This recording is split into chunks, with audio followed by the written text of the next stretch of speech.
नमस्कार, मैं हूं आपके साथ पूर्णिमा मिश्रा।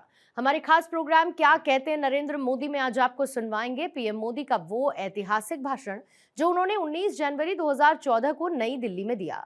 मोदी जी ने अपने भाषण में कहा कि जब देश आजादी की लड़ाई लड़ रहा था तो वो कौन सी प्रेरणा थी कि भगत सिंह, सुखदेव, राजगुरु फांसी के फंदे पर चढ़ने के लिए ललाहित हुआ करते थे। जो आग आजादी को पाने के लिए उस समय थी, उसी तरह से नई पीढ़ी आज स्वराज को जीवन देने के लिए तड़प रही है। देश आजाद होने के बाद चुनाव बहुत आए हैं। प्रारंभ से जनसंघ के जमाने से, भारतीय जनता पार्टी के जमाने से हम सबको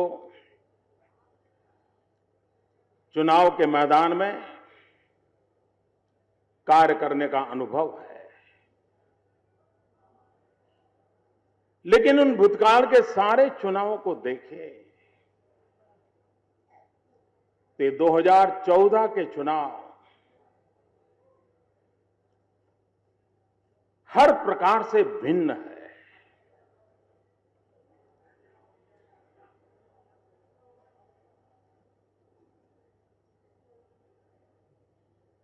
इसके पूर्व देश की ऐसी दुर्दशा कभी नहीं देखी। विश्व का इतना बड़ा लोकतांत्रिक देश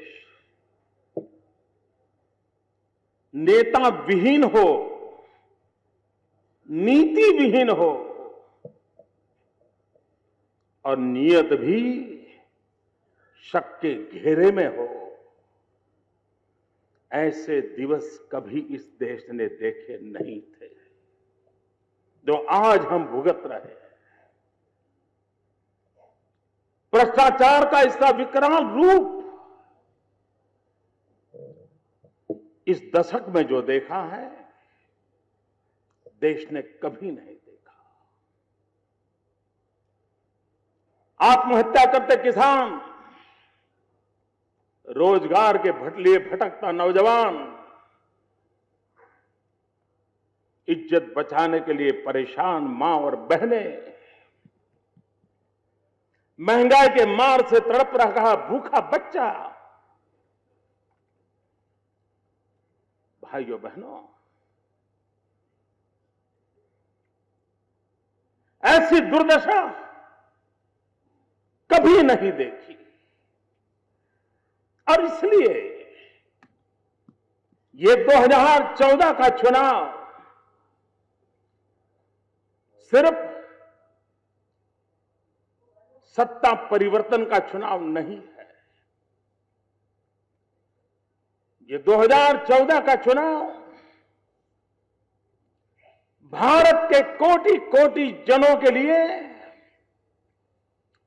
एक आशा और अरमान का चुनाव है।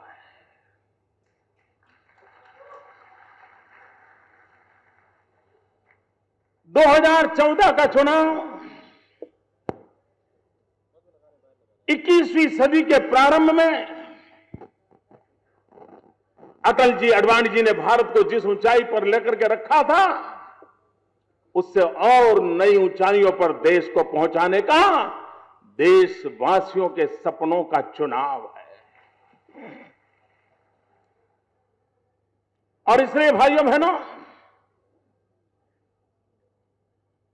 दिल्ली की धरती पर दो प्रमुख दलों की राष्ट्रीय परिषदें हुई और अगर उसका विश्लेषण करें तो साफ नजर आता है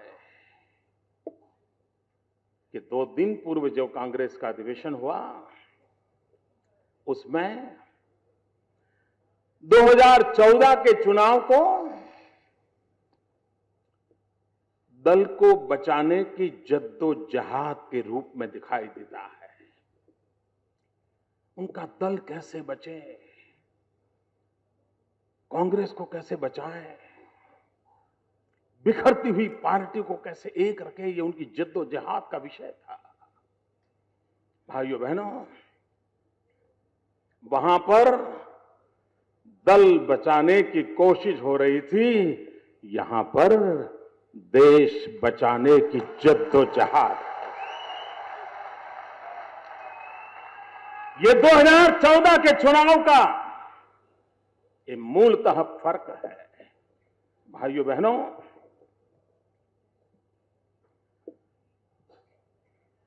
देश के कांग्रेस के कार्यकर्ता बड़ी आशा के साथ दिल्ली आए थे। उनको बताया गया था कि 17 तारीख को प्रधानमंत्री पद के लिए उम्मीदवार की घोषणा की जाएगी। बड़ी आशा और उमंग के साथ वो प्रधानमंत्री पद के उम्मीदवार की सौगात लेकर के जाने के लिए लालायित थे। और जैसा हमारे अरुण जेटली जी ने कहा कि देश भर के कांग्रेस कार्यकर्ता आए थे तो प्रधानमंत्री लेने के लिए, लेकिन वापस गए गैस के 3 बॉटल लेकर के। गैस के 3 सिलेंडर लेकर के वापस गए। भाइयों बहनों,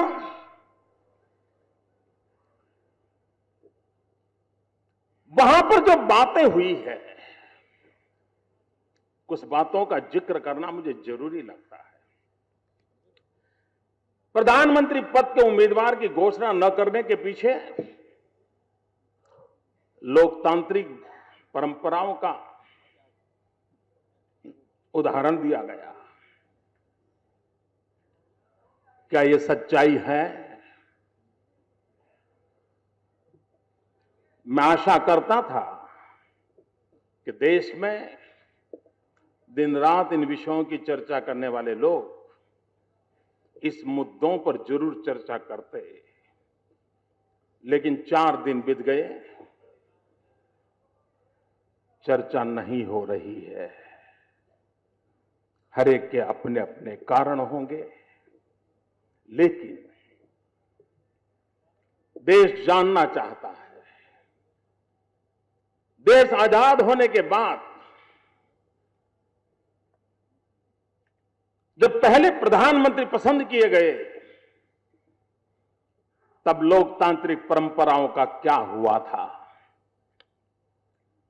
पूरी कांग्रेस पार्टी एक स्वर से सरदार वल्लभ भाई पटेल को प्रधानमंत्री बनाना चाहती थी। वो कौन सी लोकतांत्रिक परंपराएं थी? कांग्रेस के हर व्यक्ति की इच्छा के बावजूद भी सरदार वल्लभ भाई पटेल को प्रधानमंत्री नहीं बनने दिया गया। आप परंपरा की बात करते हैं। मैं जानना चाहता हूं, 1984 31 अक्टूबर श्रीमती इंदिरा गांधी जी की हत्या हुई। राजीव गांधी कलकत्ता थे। वो कलकत्ते से दौड़ करके आए, अस्पताल गए, और कुछ ही पलों में राजीव गांधी जी का प्रधानमंत्री पद का शपथ समारोह हुआ। मैं कांग्रेस पार्टी जो परंपराओं की चर्चा करते हैं उसे पूछना चाहता हूं, क्या 1984 के उस समय क्या कोई पार्लियामेंट्री पार्टी की मीटिंग हुई थी? क्या कांग्रेस के पार्लियामेंट्री पार्टी ने अपने प्रधानमंत्री पद के व्यक्ति को चुना था? उसकी कोई नोट्स हैं, मिनट्स हैं, व्यवस्था है? कुछ नहीं। 2-4 लोग मिलकर के हड़बड़ी में तुरंत शपथ करवा दिया गया था। और आप हमें परंपरा की सीख दे रहे हैं। इससे भी आगे 2004 यूपीए का चुनाव हुआ। यूपीए की सरकार बननी थी। भाइयों बहनों, मैं दावे से कहता हूं, यूपीए 1 में किसी पार्लियामेंट्री पार्टी ने डॉक्टर मनमोहन सिंह जी को प्रधानमंत्री पद के लिए चुना नहीं था। नेता के रूप में नहीं चुना था। कांग्रेस की पार्लियामेंट्री पार्टी ने मैडम सोनिया गांधी को नेता के रूप में चुना था, लेकिन बाद में मैडम सोनिया जी ने डॉक्टर मनमोहन सिंह जी को नॉमिनेट किया और उनका प्रधानमंत्री पद का शपथ दिलवाया गया था। पार्लियामेंट्री पार्टी की परंपरा की बातें ऐसी बातें करके हम बच नहीं सकते। और बहन सुषमा जी ने कहा, राजनाथ जी ने कहा, वेंकैया जी ने कहा, कल अरुण जी ने कहा था,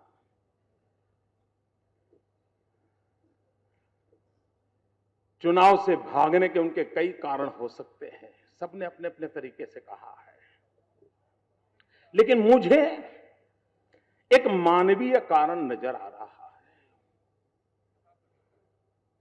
राजनीतिक कारण तो है ही है, लेकिन एक मानवीय कारण नजर आ रहा है। वो मानवीय कारण यह है, जब पराजय बिल्कुल निश्चित दिख रहा है, विनाश सामने नजर आ रहा है, तो क्या कोई मां अपने बेटे को बलि चढ़ाने के लिए तैयार होती है क्या?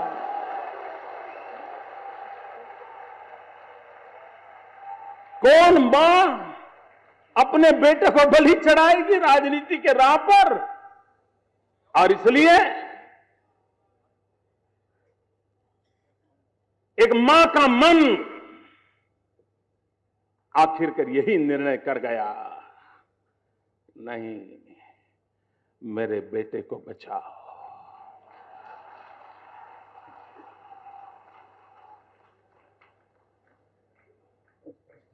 भाइयों बहनों,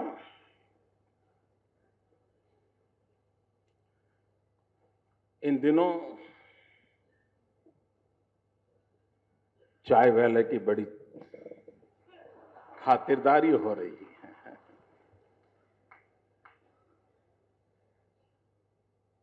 देश का हर चाय वाला सीना तान के घूम रहा है।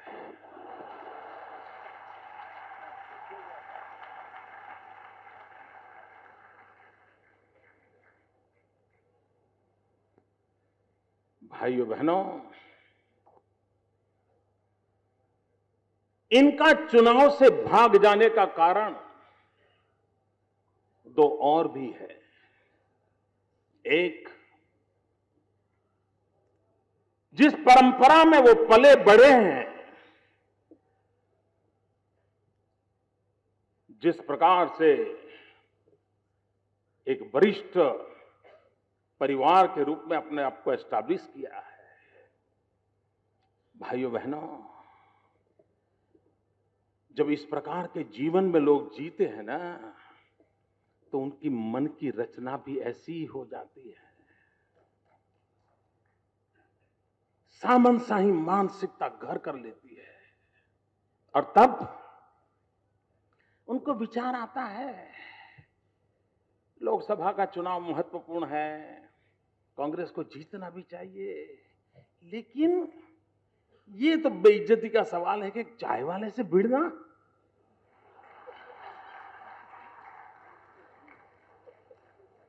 बड़ी शर्मिंदगी महसूस हो रही है, कोई बराबरी नहीं है। भाइयों बहनों, वे नामदार है और मैं कामदार हूं।